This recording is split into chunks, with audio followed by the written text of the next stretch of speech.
सरसों का तेल एड़ियों के ऊपर लगा के सॉक्स पहन के तो सो जाए, ये भी इलाज बड़ा बेहतरीन है। इससे भी तेज करना चाहते हैं, वैजलीन ले लें, वैजलीन 100 ग्राम, गंधक आंवला सार उसमें डाल लें सिर्फ 20 ग्राम।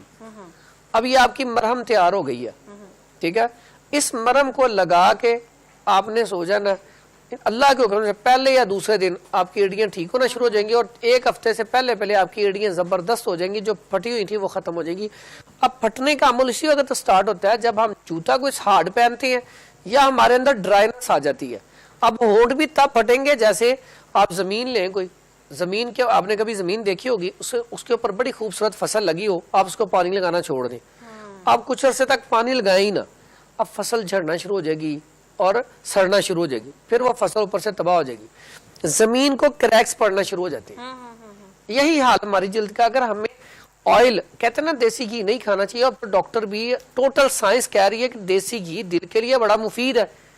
अब तो हर बंदा रिकमेंड कर रहा है कि इसकी अब जो रिसर्च चाहिए नहीं, कि देसी घी जो है इलाज है, दिल का भी इलाज है, कोलेस्ट्रॉल का भी इलाज है, क्योंकि ये जमता नहीं है। लेकिन देसी घी अगर कोई अफोर्ड नहीं कर सकता तो वो क्या करे? उसके लिए सरसों ऑयल और जैतून ऑयल बड़ा बेहतरीन है।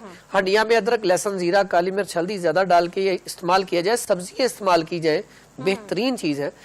तो होंठों के ऊपर लगाने के लिए बड़ी बेहतरीन चीज है कि अगर आपके होंठ फटे हैं तो आपके पास एक तो होंठ और जिल्द दोनों के लिए मैं बताता हूँ, अक्सर लोगों की फट जाती है। उसमें अगर जिल्द फटी है, होंठ फटे हैं, उसके लिए आप अर्के गुलाब लें, उसके अंदर ग्लिसरीन शामिल कर लें थोड़ी सी, और तो उसके अंदर थोड़ा सा वो लेमन हल्का सा टच दे दें, इतना बेहतरीन है। आपको रुई के साथ लगा लें होंठों के ऊपर भी, यहाँ पे भी।